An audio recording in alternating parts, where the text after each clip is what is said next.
Welcome to my channel Foundation Classes students. This is my first lecture for 12th class student where we just going to deal with the topic Wheatstone Bridge.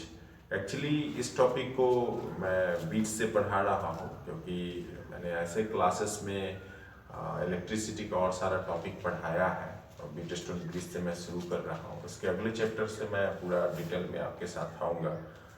शुरुआत से नहीं कर पा रहा हूँ, लेकिन जब टाइम मिलेगा तो शुरुआत से भी मैं इस चैप्टर को आपको बताऊंगा, इलेक्ट्रिसिटी चैप्टर को।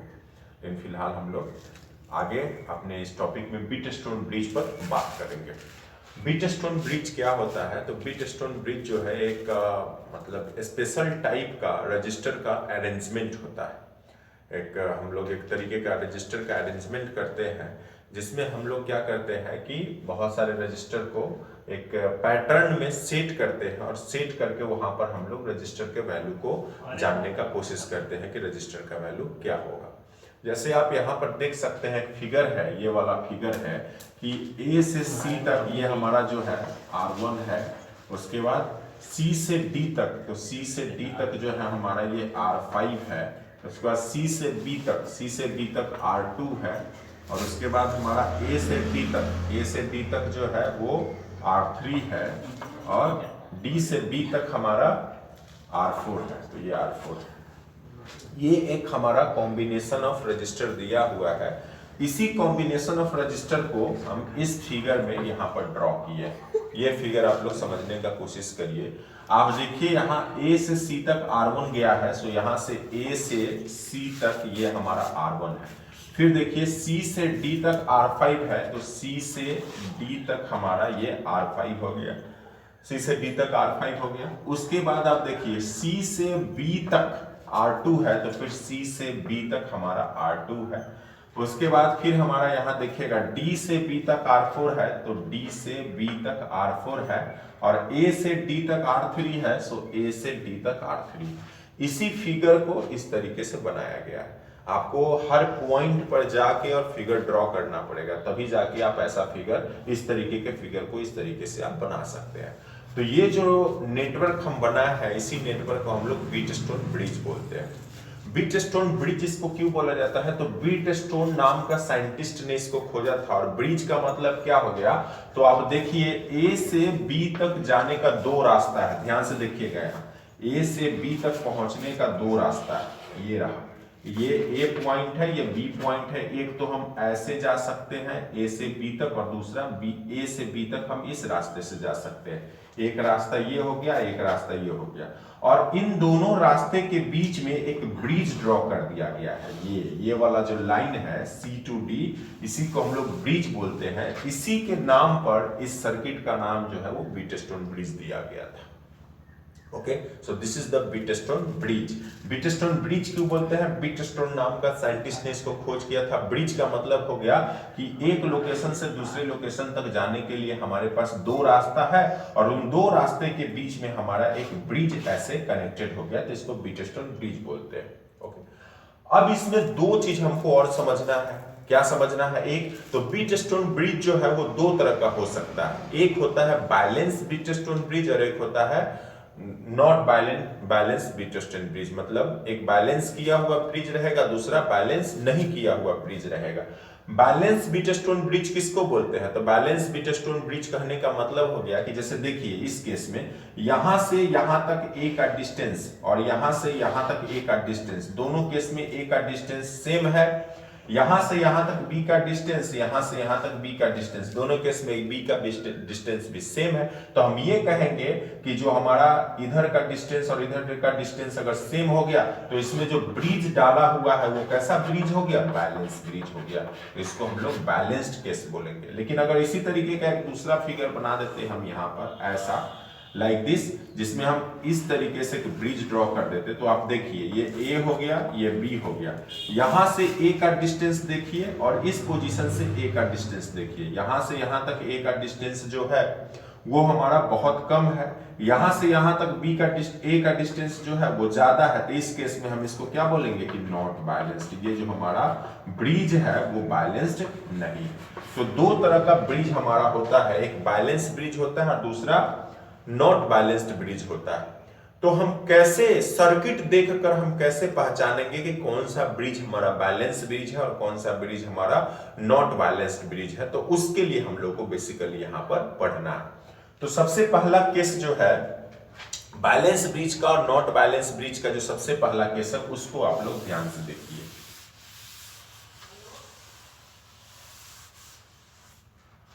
बैलेंस ब्रिज होने के लिए क्या कंडीशन है? What is the condition to be balanced bridge? Balance bridge,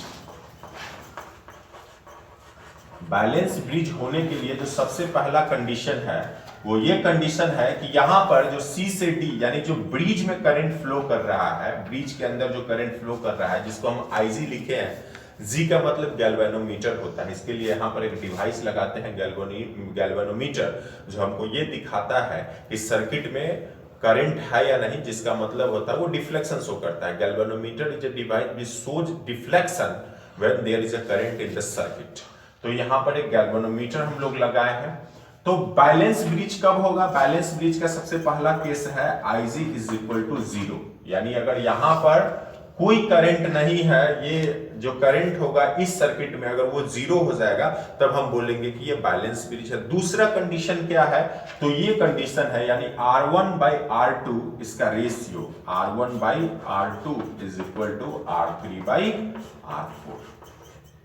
ये अगर आपको ये रेशियो मिल जाता है कि R1/R2 is equal to R3/R4, यहां का रजिस्टर का वैल्यू, यहां का रजिस्टर का वैल्यू, इन दोनों को डिवाइड करिए, यहां का रजिस्टर का वैल्यू, यहां का रजिस्टर का वैल्यू, इन दोनों को डिवाइड करिए, और दोनों को डिवाइड करने के बाद अगर दोनों का वैल्यू सेम आ जाता है, बराबर आ जाता है, तब हम ये कहेंगे कि ये जो हमको ब्रिज दिया हुआ है, ये जो नेटवर्क हमको दिया हुआ है वो बैलेंस ब्रिज है, यानी कि वो हमारा बीटस्टोन ब्रिज में बैलेंस केसेस है।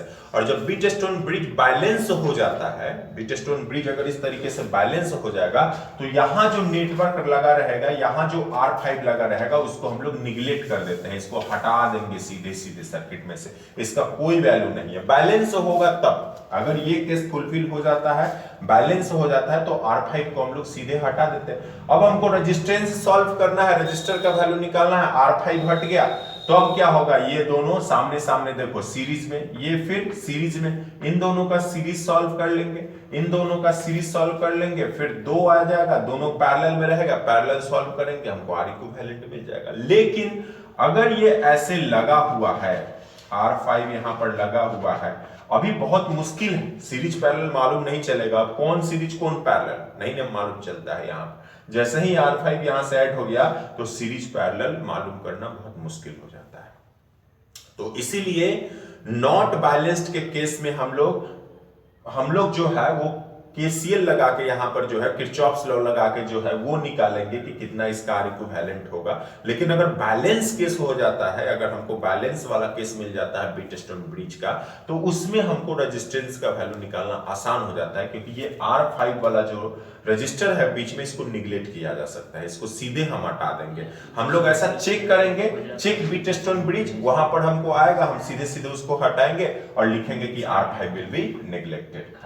तो ये हमारा केस हो गया बैलेंस ब्रिज का। IG 0 होना चाहिए, R1/R2 इक्वल टू R3/R4। अब इसका प्रूफ करेंगे हम लोग, हमको प्रूफ करके इतना लाना है। कैसे प्रूफ करेंगे? तो लेट्स स्टार्ट द प्रूफ। तो प्रूफ चालू करते हैं हम लोग, ये प्रूफ करके लाना है हमको इतना, तो प्रूफ करो।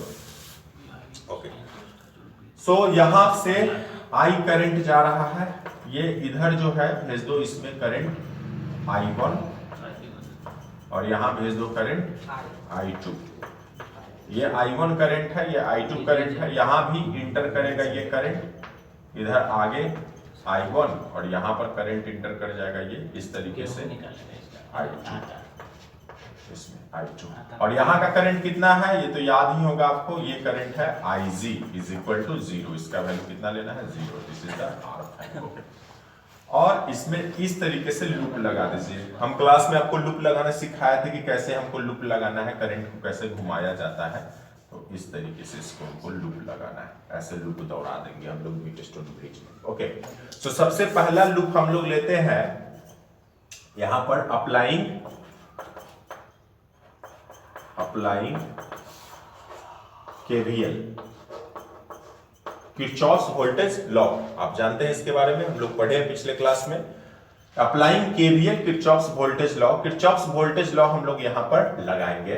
किरचॉफ्स वोल्टेज लॉ क्या होता है? किरचॉफ्स वोल्टेज लॉ अगर आप याद करिएगा तो आपको याद आएगा कि all the potential drop across a circuit, close circuit is equal to zero, कि जितना भी पोटेंशियल ड्रॉप होगा एक सर्किट के अंदर सबका जोड़ जब करेंगे तो हमको कितने के बराबर मिलता है? जीरो के बराबर मिलता है। सो यहां से हम लोग इसमें केवीएल अप्लाई करना शुरू करेंगे। देखो यहां ध्यान से हम लोग कैसे चलेंगे, ए से सी, सी से डी और डी से ए तक। तो लूप 1, इसका नाम दे दो 1, इसका नाम दे दो 2। सो लूप 1 में चलो, लूप 1। लूप 1 क्या है? तो लूप 1 है हमारा A C D A, A C D A, this is the loop 1, A C D A. इसमें हमको ऐसे घूम जाना है एक बार, ओके। सो हम घूमेंगे, लेट्स सी। यहां से चलेंगे, यहां का पोटेंशियल कितना होगा? I1 into R1। हम जानते हैं पोटेंशियल का मतलब क्या होता है, V is equal to I into R। So यहां का पोटेंशियल कितना होगा? सो ये हो जाएगा I1 इंटू R1, ओके, ठीक है। उसके बाद इस टर्म में तो यहां का पोटेंशियल ऐसे घूम रहे हैं, तो यहां भी करंट ऐसे आ रहा है। देखो यहां पर तो पहले ही हम यहां का कितना माने हैं? जीरो। सो यहां का पोटेंशियल प्लस जीरो। अब इधर आओ, यहां से ऐसे घूमते ये इधर चलो इस डायरेक्शन में, जबकि यहां देखो ध्यान से करंट का डायरेक्शन कैसा है? यहां पर ये I2 करंट जो है, ये I2 करंट जो है ऐसे जा रहा है नीचे की तरफ, हम इसके उल्टा डायरेक्शन में आ रहे हैं। तो आपको बताया था कि जब करंट के अपोजिट डायरेक्शन में चलेंगे तो कौन सा साइन लेते हैं? Negative sign. तो यहां पर हम लोग लेंगे माइनस, यहां पर I2 इंटू R3 बराबर, यहां पहुंच गया तो कितना? जीरो। तो ये जीरो। तो यहां से I1 इंटू R1, ये माइनस है उधर ले जाइए तो हो जाएगा I2 इंटू R3। इसको कर लो equation first. This is the equation first. अच्छा, इसको और भी हम लोग कर सकते हैं, इसको थोड़ा सा आगे जाके इक्वेशन फर्स्ट करेंगे।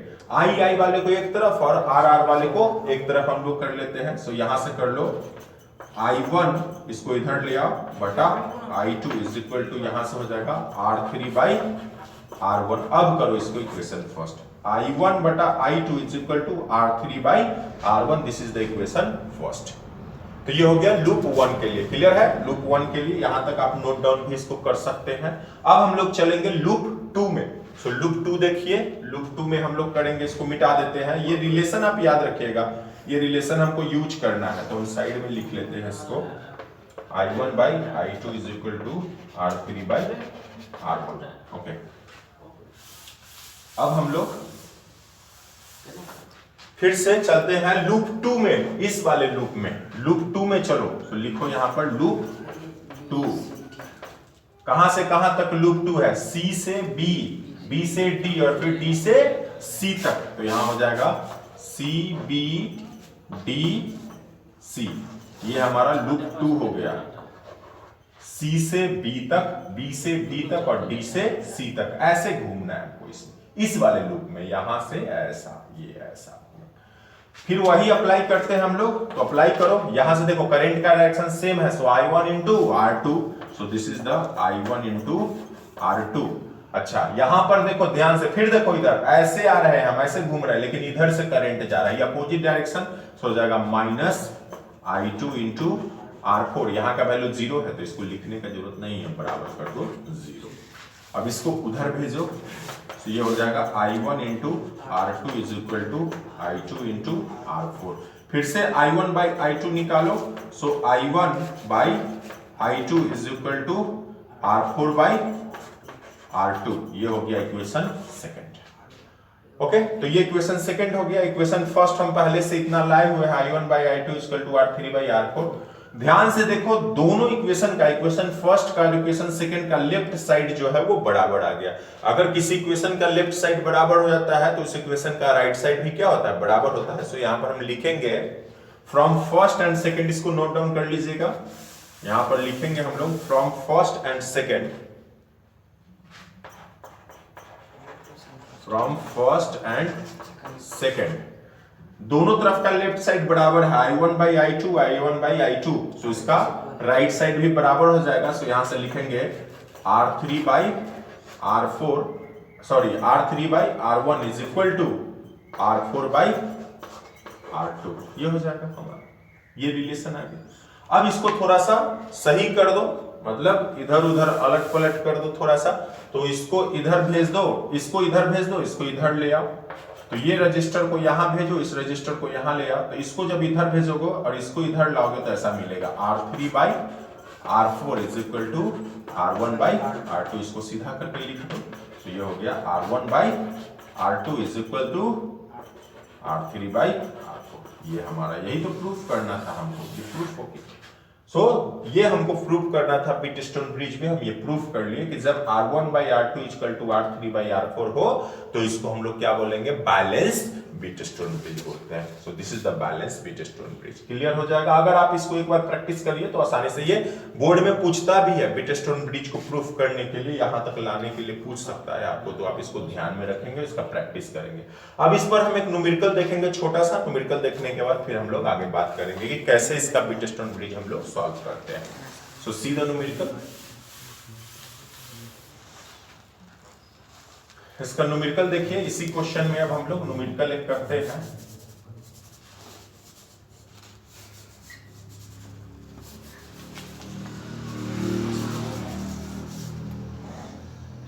इसका वैल्यू है 2 ओम, इसका वैल्यू है 4 ओम, इसका वैल्यू है 8 ओम और इसका वैल्यू है 16 ओम। इस तरीके से ये एक न्यूमेरिकल हमारे पास है, ये 8 ओम।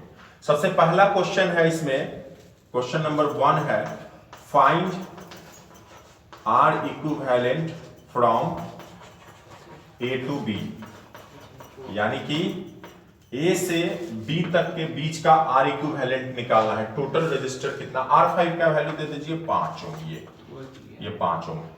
यहां से यहां तक का कितना वैल्यू होगा वो हमको निकालना है। दूसरा निकालना है हमको नंबर 2, फाइंड I, यानी कि टोटल करंट, ये वाला करंट कितना होगा ये हमको निकालना है, find I।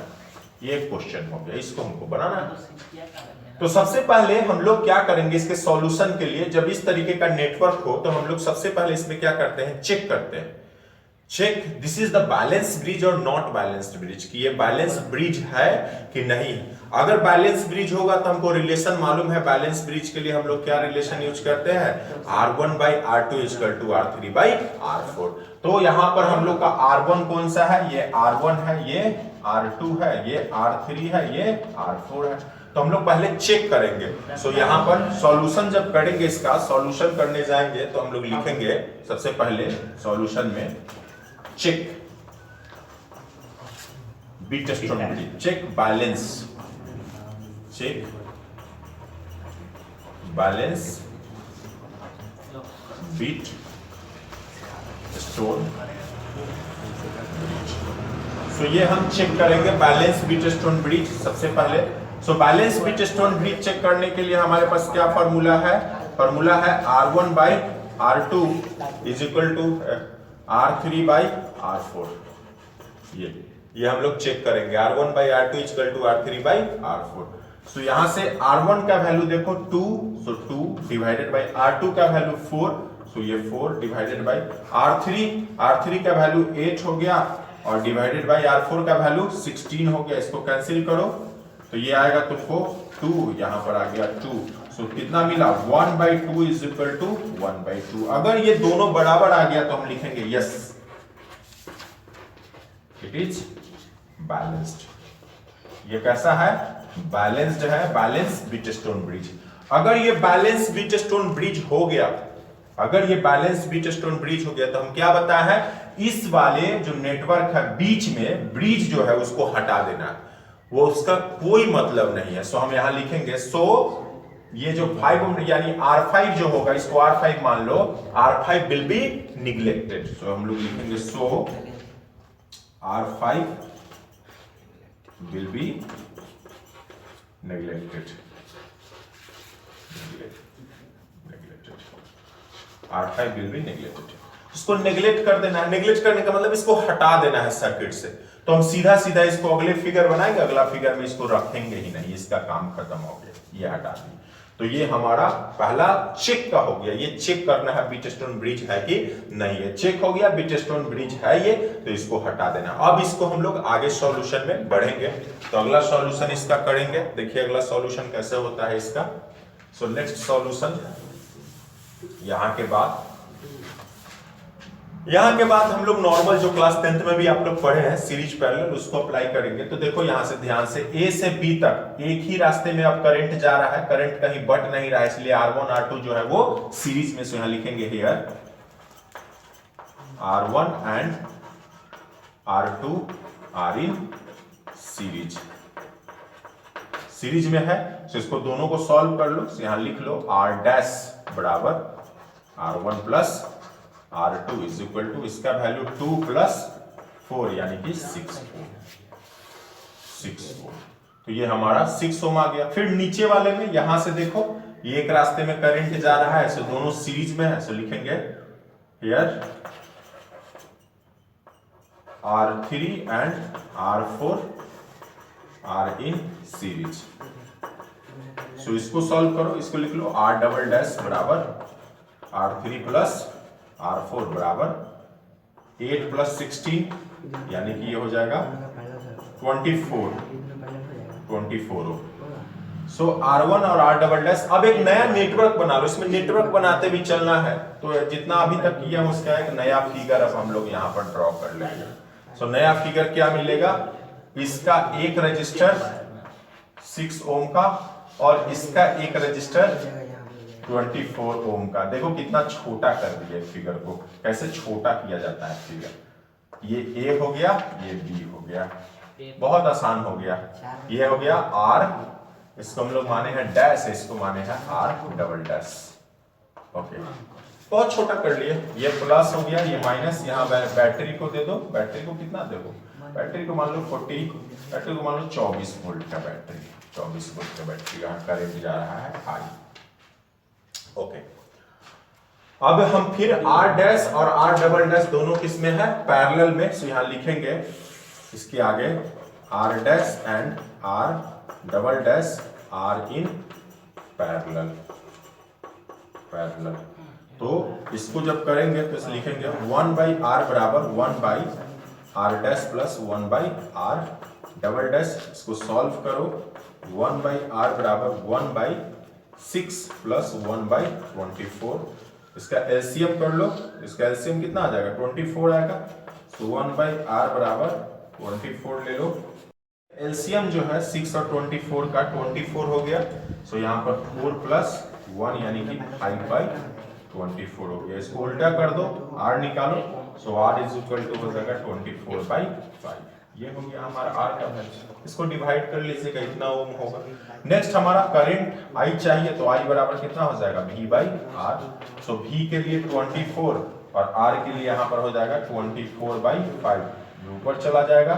So I is equal to 24 बटा 24 गुना 5, ये कट गया 5, तो ये हमारा जाएगा 5 एम्पीयर। सो I का वैल्यू कितना आया, I बराबर 5 एम्पीयर। तो यही हमारा न्यूमेरिकल था पूरा। व्हीटस्टोन ब्रिज का न्यूमेरिकल इस तरीके से हम लोग बनाते हैं, ध्यान रखिएगा। तो ये किसका न्यूमेरिकल था, व्हीटस्टोन ब्रिज का बैलेंस्ड सर्किट का न्यूमेरिकल था। नेक्स्ट क्लास में, अगला क्लास में हम लोग इतना आप लोग कंप्लीट करिए, बैलेंस सर्किट का एक न्यूमेरिकल आप लोग कंप्लीट करिए, व्हीटस्टोन ब्रिज को प्रूव करना सीखिए। अगले क्लास में हम लोग आपके साथ सीखेंगे जब बैलेंस ब्रिज नहीं होगा तब उसको कैसे सॉल्व करते हैं। आज भी हम उसको कर सकते थे लेकिन ज्यादा कॉम्प्लेक्स हो जाएगा, इसके लिए इसको छोड़ देते हैं, उसको अगले क्लास में करेंगे जब आप इतना कंप्लीट करके रखिएगा तब। ओके, और अगर मेरा आपको ये अच्छा लगता है वीडियो तो जरूर मेरे चैनल को सब्सक्राइब करिए, शेयर करिए, लाइक करिए ज्यादा से ज्यादा, and be connected. Thank you for today.